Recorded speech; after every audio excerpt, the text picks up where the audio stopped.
साल 2025 22 अप्रैल। कश्मीर की खूबसूरत पहलगाम घाटी, मिनी स्विट्जरलैंड कहलाने वाली ये जगह पर्यटकों से भरी हुई थी। परिवार, नवविवाहित जोड़े, बच्चे सब हंसी खुशी घूम रहे थे।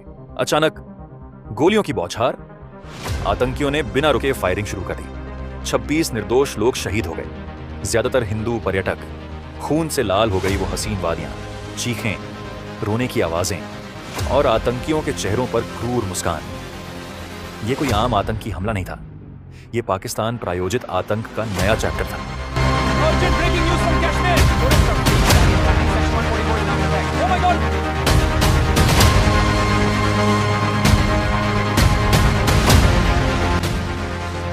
द रेजिस्टेंस फ्रंट ने क्लेम किया, लेकिन असली मास्टरमाइंड लश्कर-ए-तैयबा और जैश-ए-मोहम्मद थे। आईएसआई के इशारे पर प्लान किया गया, लेकिन उन्हें क्या पता था कि इस हमले ने भारत की आखिरी सब्र की हद पार कर दी। दिल्ली प्रधानमंत्री कार्यालय, रात के 2 बजे। प्रधानमंत्री नरेंद्र मोदी, रक्षा मंत्री Rajnath Singh, NSA Ajit Doval, CDS general Anil Chauhan, तीनों सेनाओं के चीफ्स सब इमरजेंसी मीटिंग में, कमरे में सन्नाटा।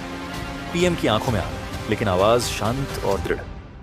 यह सिर्फ हमला नहीं, हमारी संप्रभुता पर हमला है। आतंक की जड़ों को हमेशा के लिए उखाड़ फेंकना होगा। उसी रात जन्म लिया ऑपरेशन सिंदूर नाम के उस ऐतिहासिक अभियान ने, जो पाकिस्तान के आतंक साम्राज्य को सिर्फ 23 मिनट में तबाह कर देगा। ये कहानी सिर्फ एक रात की नहीं, ये दशकों की है। 1947 से ही पाकिस्तान भारत में आतंक फैलाने की कोशिश करता रहा। 26/11 मुंबई, पठानकोट, उरी, पुलवामा, हर हमले के पीछे पाक धरती से प्लानिंग।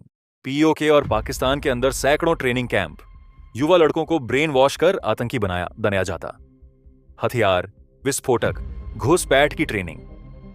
लश्कर का मुरिद के हेडक्वार्टर, जैश का बहावलपुर सेंटर, सब पाक आर्मी और आईएसआई के प्रोटेक्शन में चलते थे।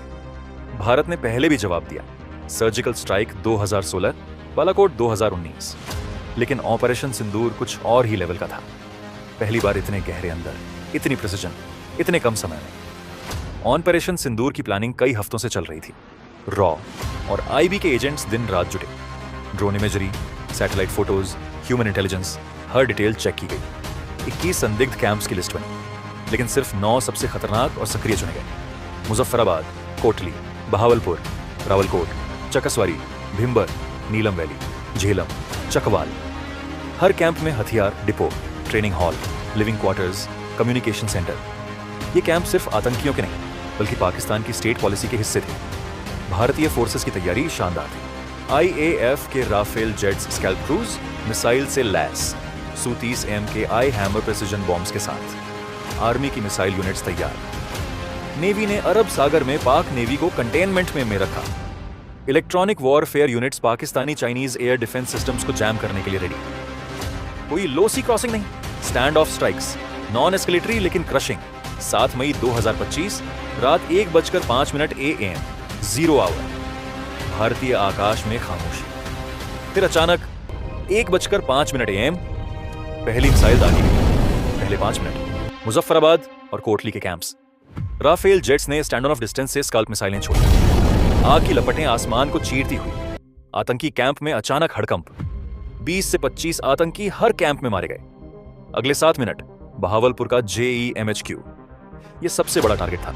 मिसाइल ने बिल्डिंग को सीधा हिट किया, इमारत ढह गई। आसपास के आर्म्ड स्टोर में विस्फोट। रात का अंधेरा आग की रोशनी से चमक उठा। मध्य 23 मिनट, बाकी कैंप्स, रावलकोट, भिम्बर, नीलम वैली, एक के बाद एक। 24 मिसाइलें, 9 कैंप्स पूरी तरह तबाह। 70 से ज्यादा आतंकी मारे गए। Launch pad, training facility, command centre, सब राख। पाकिस्तानी एयर डिफेंस पूरी तरह फेल।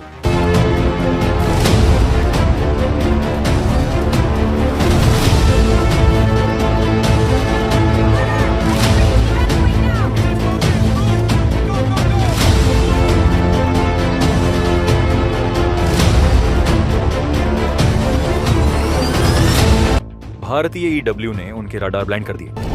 पाक जेट्स स्क्रैम्बल हुए, लेकिन कुछ नहीं कर पाए। 1:30 AM तक ऑपरेशन पूरा, सिर्फ 23 मिनट। कल्पना कीजिए, पाकिस्तान आर्मी GHQ, रावलपिंडी।